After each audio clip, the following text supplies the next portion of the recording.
In the early 17th century, the English traveler William Finch embarked on a journey to Ayodhya. As he explored the ancient city in 1611, he recorded intriguing observations of what he called the ruins of Rani Chand Castle. Notably, there was no any mention of a mosque at the site, leaving a mystery about the absence of a mosque during this period. In Thomas Herbert's narrative, he described the site as a pretty old castle of Rani Chand in 1634, emphasizing its antiquity. Herbert's account reinforces the absence of a mosque and raises questions. As we approach the late 18th century, the Jesuit missionary Joseph Tiefenthaler provides insights into the aftermath of conquest. His observations between 1766 and 1771 reveal a narrative of destruction. Whether it was Aurangzeb or Babur, the Ramkot fortress, considered the birthplace of Rama, faced demolition. In its place, a mosque emerged. Yet the Hindus persisted in their prayers at a humble mud platform. Moving into the 19th century, Kishore Kunal's investigation becomes pivotal. In 1813, he claims that the inscriptions on the Babri Mosque were fake, added almost 3 centuries after its supposed construction. The narrative takes a turn as doubts are cast upon the authenticity of the historical records. The mystery surrounding the site deepens, raising questions about the layers of the history and belief. Religious violence over the site of Babri Masjid in Ayodhya occurred for the first time in 1853. Under the rule of Nawab Wajid Shah of Awadh, a Hindu sect, the Nirmohis, asserted that a Hindu temple had been demolished during Babur's era to make way for the mosque. 6 years later, the British installed a fence to partition the site into 2 sections. Muslims were granted permission to pray within the mosque, while the outer court was designated for Hindu use. In January 1885, Mahant Raghubir Das submitted a request to Faizabad District Court seeking approval to construct a canopy on the Ramchabutra, a raised platform situated outside the mosque. However, the plea was denied. The mid-20th century introduces a new chapter. In 1949, idols of Rama and Sita mysteriously appear inside the mosque, triggering religious battles. The government intervenes, declaring the site a disputed area, setting the stage for a prolonged legal struggle. The unresolved issue for the past resurface, intertwining history, law, and faith. Gopal Singh Visharad filed a petition before a Faizabad court to worship the deity. Hashim Ansari, a resident of Ayodhya, approached the court, saying the idols should be removed and it be allowed to remain a masjid. The government locked the place, but priests were allowed to perform daily puja.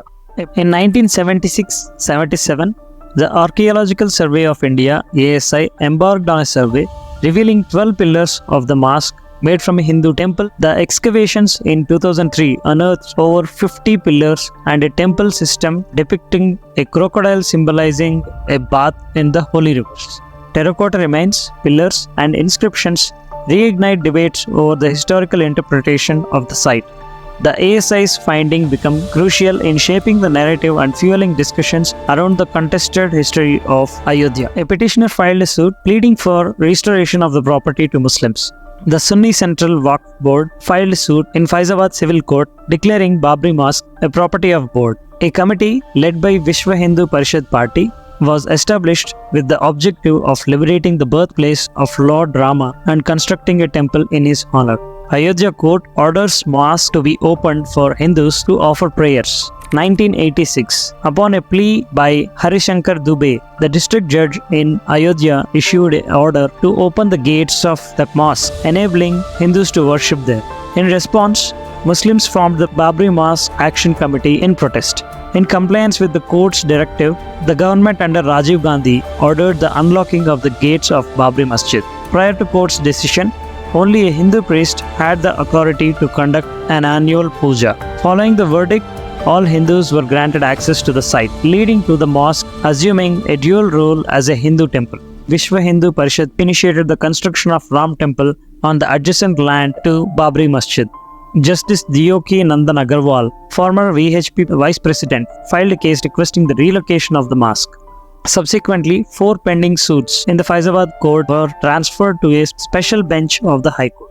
Under the leadership of its then President L.K. Advani, the BJP organized a national Rath Yatra from Somnath in Gujarat to Ayodhya. The primary objective of this rally was to express support for the Ram Temple agitation which was led by the VHP at the time. The procession included thousands of Karsevaks or volunteers affiliated with the Sangh Parivar. Commencing in Somnath, Gujarat on September 25, 1990, the Yatra traversed numerous villages and cities, covering an approximate distance of 300 kilometers each day.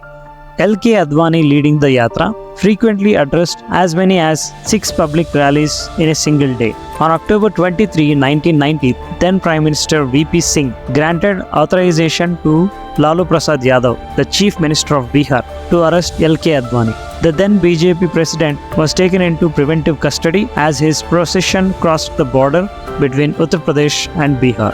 On December 6, 1992, the disputed Babri Mosque was demolished by the Karsevaks in the presence of leaders from Shiv Sena, VHP and BJP.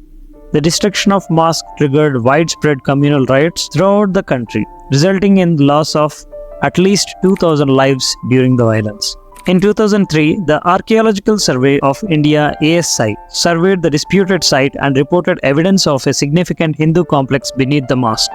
However, Muslim organizations disputed these findings, leading to ongoing disagreements regarding the historical interpretation of the site. In 2010, the Allahabad High Court delivered its judgment about the dispute. The High Court ruled that the disputed land should be divided into 3 parts. 1/3 allocated to Ram Lalla, represented by the Hindu Mahasabha, 1/3 to the Islamic Waqf Board, and the remaining third to the Nirmohi Akhara. Subsequently, in December, both the Akhil Bharatiya Hindu Mahasabha and Sunni Waqf Board approached the Supreme Court challenging the High Court's decision.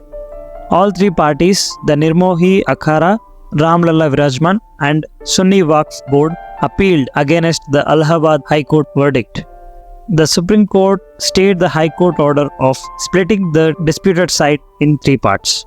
On November 9, 2019, a 5-judge bench of Supreme Court issued a verdict ordering the disputed land of 2.77 acres to be transferred to a trust to be established by the Government of India for the construction of the Ram Janmabhoomi temple.